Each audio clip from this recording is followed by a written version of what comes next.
Hi, I'm BJ Posnecki with Inspect and Check Home Inspection Services. In today's video, I'm going to go over just some safety tips on your dryer here. Very important after every load to check the lint screen. Inside your dryer, or some dryers, there may be up on the top here, you're going to have a lint screen here.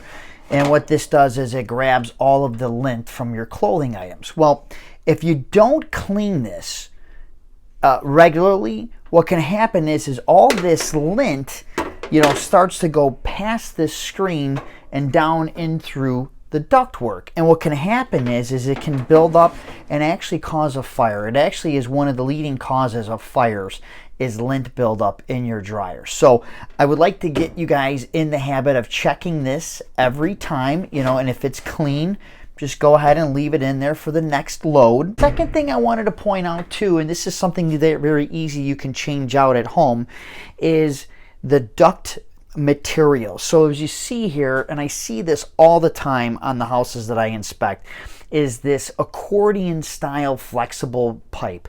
It's great for exhaust fans and different applications, but what can happen is the lint gets caught up on the metal coils and can stick to the inside of this particular style material. So we want to replace this with either hard pipe. This is 4-inch pipe, and most dryers are 4-inch. So we want to either replace this with 4-inch pipe, which can be difficult depending on the layout here. Like this particular one, it snakes underneath the laundry tub here, comes up and then goes out, and there's a tight spot right here because of the plumbing.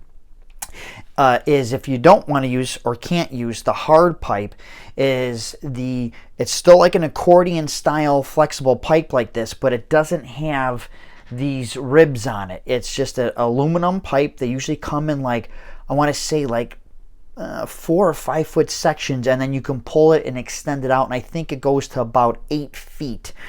And what you'll do is put a hose clamp by the pipe in the aisle at Home Depot or Menards, wherever you like to shop. There will be hose clamps this size, and you're going to want to grab a couple of them, one for the dryer and then one for over here where it goes outside the house, and you're going to clamp it down versus using screws, because the screws will also, if you use sheet metal screws, it will also catch the lint. So we want to make sure we have a nice, clean, clear passage from the dryer all the way outside. I hope you guys liked this video. If you did, please like and subscribe, and we'll see you in the next one.